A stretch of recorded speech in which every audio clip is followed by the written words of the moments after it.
कहना चाहूँगा कि जो हथीन का क्षेत्र है वो एक विशेष क्षेत्र है जहाँ पे समस्याएं और जगह से भिन्न हैं। ये इसमें वो भी है, रूरल एरिया भी इसमें इंक्लूडेड है, इसमें माइनॉरिटी कम्युनिटी भी इंक्लूडेड है, इसके अंदर पॉवर्टी भी काफ़ी ज़्यादा है और जो मेवात का एस्पिरेशनल डिस्ट्रिक्ट हम कहते हैं नू, ये उससे कहीं ना कहीं बुरी हालत में भी कह सकते हैं या उस जितना तो ख़राब हालत है ही। तो इसी वजह से जो एस्पिरेशनल डिस्ट्रिक्ट के लिए स्कीम्स रहती हैं वो इस यहाँ के लिए भी प्रभावी रहती हैं। जो हथीन के क्षेत्र में जो समस्या आई पिछले 1 महीने के अंदर वो आई कि वहाँ पर जो पंचायत के इलेक्शन पेंडिंग थे और क्योंकि सरपंच रिटायर हो गए और उस वजह से उनकी साफ़ सफाई की सुपरविज़न मुझे लगता है कम होने लगी और वहीं पर जो नालियों के अंदर गंदगी इकट्ठी हो गई, उसमें पानी ओवरफ्लो होने लगा। इस प्रकार की जैसे ही ये स्वास्थ्य विभाग को पता लगा कि ऐसी समस्या वहाँ पे आ रही है कि वहाँ पे फीवर के केसेस निकलने लगे हैं या फिर कुछ डेथ रिपोर्ट हुई धल्लड़ मेडिकल कॉलेज के यहाँ से, तो हम लोगों ने अपनी टीम बनाई जो कि सबसे पहले चिल्ली विलेज में और उसके बाद फिर छायसा विलेज में भी इसी प्रकार से किया। टीम्स लगभग 25 टीम उसी एक ही गाँव के अंदर उतारी गई और उन्हें यही कहा गया कि आप हाउस टू हाउस घर घर जाकर सबसे पहले तो चेक करें कि कोई ऐसा तो नहीं कोई पीड़ित बच्चा या बड़ा हो जो रोगी घर में ही रह जाए, तो उन्हें आइडेंटिफाई करके बाहर निकालना।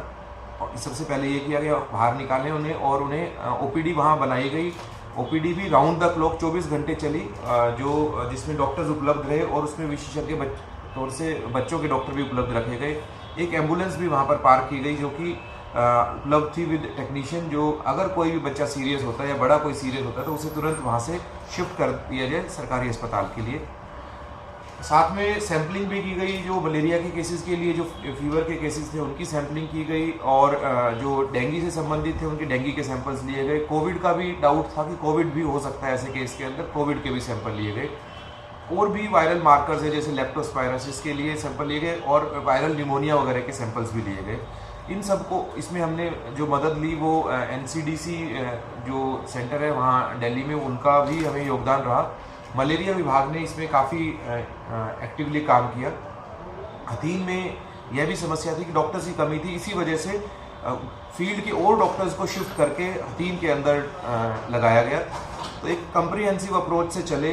मैं ये भी कहूँगा कि जो साफ़ सफाई की व्यवस्था है, जिला प्रशासन ने मिशन मोड में आकर ग्रामीण जो हमारा मंत्रालय है, रूरल बॉडी है, वो उन्होंने बहुत एक्टिवली काम किया। साफ़ सफाई बेहतर हुई।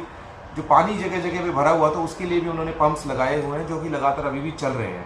तो अगर मेरा मानना ये है कि अगर सभी विभाग मिलकर कार्य करते हैं और जो इंटर डिपार्टमेंटल कोऑर्डिनेशन बेटर होता है और ख़ास तौर से समाज के अंदर भी जागरूकता आती है, तो कोई भी काम असंभव नहीं है, उसे किया जा सकता है।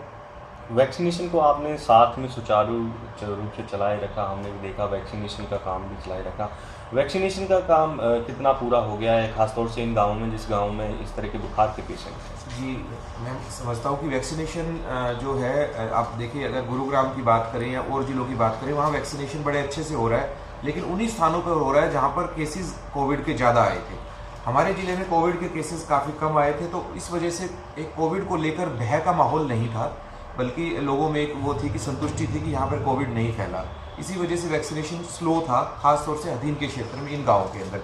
जब बुखार के केसेस आए और जब ये उसके साथ में कनेक्ट करके जब घर घर जाकर अवेयरनेस कार्यक्रम किए गए, आईसी मटेरियल